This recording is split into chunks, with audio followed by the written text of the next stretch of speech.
Many players of Konflikt 47 seem to think that the Totenkorps are horrifying, not just by concept but on the tabletop. I haven't had a problem beating them, so let's look at why they're apparently so dangerous and why their many weaknesses can be exploited. Is it really strong to have a horde of zombies, or, as I will show, is it a tactic that's dead on arrival? There isn't really a competitive meta in Konflikt 47. All kinds of armies show up regularly, but zombies have appeared more commonly because of the Totenrotte Platoon. Something you can order using my affiliate link that's in the description. The Totenkorps models are all plastic, very easy to build, very easy to paint. And because of the high cost in points per model, it's a relatively inexpensive way to get a full Konflikt 47 army. Oh, and if you want to pre-order the Invasion America book, that book is available to pre-order from today, the 29th of May, and there's many other goodies available. This video will show in order the strengths of the zombies, their weaknesses, how Axis players accommodate for the weaknesses, and how we can plan around the plans that they have planned, and counter their counter to the weaknesses of the Totenkorps to make them weaknesses again. Okay, the strengths. Totenkorps come in squads of between 6 and 12. They have a damage value of 6+, one of the highest. Their rift ability lets them bring back models. At any time, the squad can exhaust its rift dice to return D6 Totenkorps models to the unit that were previously removed as casualties, so this doesn't let you go above their starting strength. But it can be used at any time. Any time is any time. Use it between failing the last cover save and removing the last model. Recover some models, and then take off that one you failed. You still have a unit. Of course, any more saves that are failed will kill more resurrected models. They're fearless, so you cannot take them out by breaking them in combat. If you kill 3 of them and they kill 2 of you, they do not run away. You will fight another round of combat.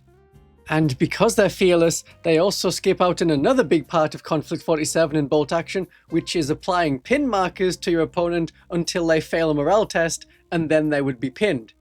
And then they would go down and stay down. Yeah, no, you're not doing that with Totenkorps. You'll shoot them and they will keep coming. In combat, they are tough fighters, so they roll 2 dice for each of them in combat. That makes them pretty good in combat. They can infiltrate, so they will start so far up the table. Makes them much closer before they get to grips with their enemy. One of the weaknesses of other combat units like Japanese running in doing a banzai charge, who may also have tough fighters, their weakness is they get shot by reaction fire. The Totenkorps have the horror, so enemies must first pass a morale test in order to shoot at the zombies before they assault them. And when they do get into combat, if they were surging, they have +1 penetration, so they can take apart the larger damage value 7 creatures of the Konflikt 47 universe. Pretty strong, pretty strong. They have so many weaknesses. What makes them great to collect is that they're a lot of points per model. They are expensive. 252 points for 12. You are able to take them out with much cheaper units. Even a super tooled up rift unit is going to be cheaper than 12 Totenkorps.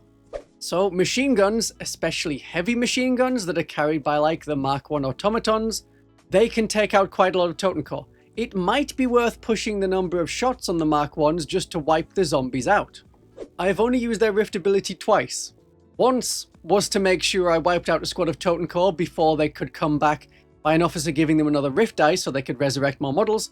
The other time was in the final turn of the game where it didn't matter if all of my Mark I robots collapsed. The unit didn't matter anymore. It just needed to do more shots against the enemy. And for the Commonwealth players such as myself, the Mark I automatons are great for fighting Totenkorps because they ignore the horror rule. They are fearless. They can fire reaction shots. And in combat, if the zombies killed more of us than we killed of them, we are not instantly broken. The fighting will continue. Another weakness of the zombies is their slow speed. It is 4 inches, or 8 inches when running. The Axis player can infiltrate them to partly compensate for this lack of ability to get up the table, but if placed behind a building or dense cover, they have to expose themselves at some point as you need line of sight to charge. What they'll often do is wait until more of your army is engaged, and then have them appear, and then have them attack, maybe by spending a point of guts. or the Totenkorp will be this line that walks ahead of the rest of the Axis army. If they start in the open, then they're an easy target for your army as they come across the board. The Totenkorp don't shoot. A Totenrotte army is not one firing a lot of bullets. We can stand out in the open. There's no need to hide behind dense terrain. We can be in buildings and cover to fight first if charged, but otherwise, position for line of sight, and unless the Axis have the objectives that you're forced to go to them, they will have to come to you. Very slowly. You can take control of the center of the board and move backwards. Objectives remain under your control. Did I mention that these zombies are slow? The Japanese Shibito squads are the fast zombies. But they're easier to break because they have damage value 5+. But you can walk away from a Totenrotte zombie with your average 6-inch movement. You can shoot after moving. They cannot hurt you after they move unless they assaulted you. Run away and you will get away. And when the Totenkorp have used their Rift Dice, when they have an exhausted Rift Dice, they cannot run. If they cannot have a run order, they cannot assault. They stand around doing nothing until they get their Rift Dice back, or an Axis officer with Rift Mastery comes up to give them that dice. Shoot them with one unit to bait out that Rift Dice. Another unit can advance up really close with something like submachine guns. They can fire without a hit penalty for moving, and if you're within 6 inches, +2 to hit. It's lots of shots, and that translates to more chance of rolling the damage value of a 6, because you're rolling more dice at that step. And you have tough fighters if the zombies did assault you. While the Totenkorp can infiltrate, their support characters can't, so they use trucks, which costs more points to put on the table, and they have the weaknesses of the zombie without the nearby platoon support. If they infiltrate, they're an ambush unit, but that is usually for individual units in an Axis army, not a Totenrotte whole army. And if they did infiltrate, especially against Commonwealth players, we have the dog teams that deny infiltration within 18 inches. And that's not within 18 inches of the Cerberus squad, it's enemy infiltrators cannot set up within 18 inches of our force. That keeps them well back. Totenkorp are infantry. They can group up sometimes. They're very vulnerable to blast weapons. Artillery can shoot them, and the artillery is much cheaper than the zombies. Depends how big of an artillery shell you want to go for. The Churchill Meteor gives you a very big blast 3 with corrosive. The Meteor launcher is high explosive 3, so you're getting +3 to your penetration because it's a 3-inch blast. And then you can add on to that another d6 penetration. That'll instantly blap away a large group of Totenkorp. I had an idea for a new unit for Konflikt 47, assuming Warlord Games is paying attention, and it includes the Matilda, which I love, but it could have its own Konflikt 47 version. Have the Matilda Hedgehog. Now that was tested in 1945 with missiles on its back, however it never really saw combat. It could be made real in Konflikt 47, but with the same corrosive missiles as the Churchill Meteor. Or with a smaller blast version, like with Blast 2. That would spread and emphasize the corrosive weapons as the Commonwealth thing, like the US has the Tesla, and the Axis has the Schwerfield tech, and Japan has crush weapons. My point is, slow zombies can be hit by artillery over and over, direct firing or indirect firing. And because they're so slow, you get a lot of shots against them in the meantime. The Totenkorp can't control objectives. They have limited intelligence. While their presence stops us from controlling the objectives, if we can move to the center, take the objectives, and move away, they're still under our control. You can play the mission and beat the Totenkorp that way. Because they're slow, you get to the objectives first. And the Totenkorp aren't that amazing in combat. The zombies struggle to take out vehicles. There's an FAQ to say tough fighters only get the extra attack against infantry or artillery, not against tanks and walkers. Despite the Totenkorp thriving seemingly in combat, combat is where you can beat them. What can you bring to bear to take them out? Yeah, that's a pun.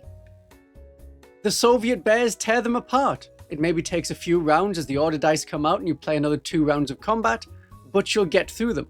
Unless the Totenkorp Rift die is surging to get +1 pen, they can't really hurt the bears.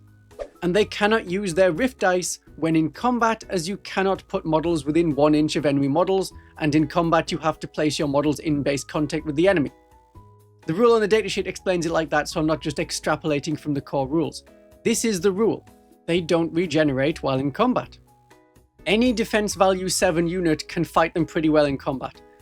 Fix bayonets with some Mark II automatons. It takes time, but they can wipe them out. There's no respawning, unlike if you get shot. To damage your automatons, the zombies need to roll a 6, then another 6. The automatons need a 6, and the Mark II automatons have the hard to kill rule. That's a 5+ save regardless. The zombies don't have that. So the counter that Axis players use to all of their weaknesses is first of all to use trucks to counter the slow speed of the zombies, if they're not infiltrating, but mainly to use the Totenrotte Platoon. That does 2 major things. While the Totenkorps units in the Totenrotte Platoon are within 6 inches of a Totenrotte Platoon commander, Totenrotte medic, or a Nachtzerer from the same platoon, they lose limited intelligence as a rule. They can control objectives. And while within 6 inches of the same characters or that walker, their exhausted penalty is none. They can still make assaults and run even if they have used their resurrection ability. They ignore that Rift Dice exhausted rule. Suddenly they can control objectives. Suddenly they are still a threat even though they've used their Rift Dice. All the other units in the Totenrotte Platoon are there to support the Totenkorps. The platoon commander, if you have no one else, they're going to have the Hand of the Green Vault. They will have an extra Rift Dice. They will follow a zombie unit around and give them a second Rift Dice. Axis players rarely do this to get the surging bonus for bonus pen. What you do is you exhaust your Rift Dice by taking casualties, then you pass them another Rift Dice so that they can resurrect again. And you have this guy nearby so that he can keep the Totenkorps going. The Totenrotte medic is even cheaper. They give the Totenrotte the medic ability.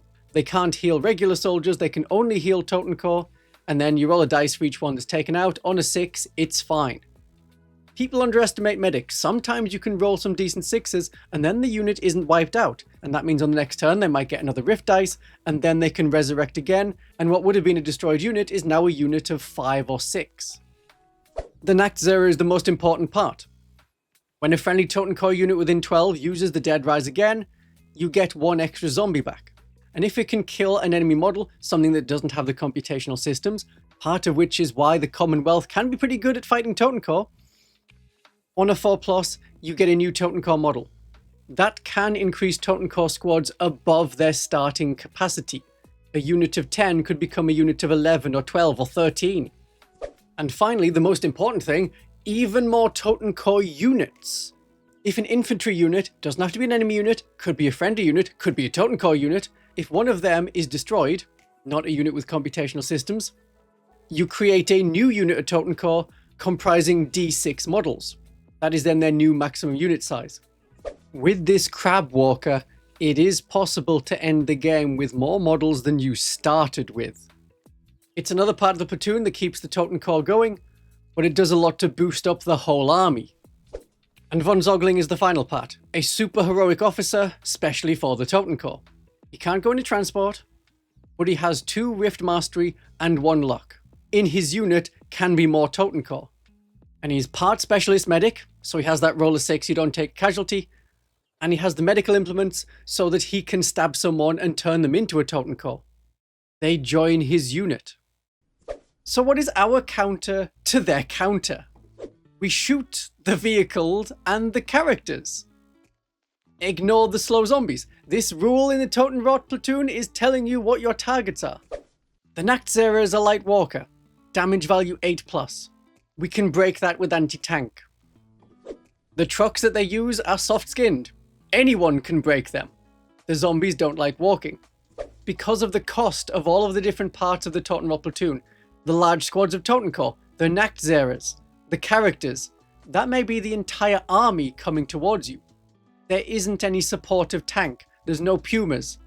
There's no regular infantry going around and claiming objectives. If there were, kill them. And take out the characters. Take out the medic. Take out the Totenrotte Platoon commander. Use snipers. Use indirect fire on officers and medics. These are not real medics. They're more like battlefield scientists. So it's not breaking what's left of the Geneva Convention. Reduce the Totenkorps to their previous weakened state, where they are moving 4 inches, where they can't charge you if they've used their rift dice to regenerate, where they can't control objectives, where they can't shoot you, and where they will die if they charge you in combat. That is how you take out the zombies. My darlings and viewers, have a great day in the Rift War.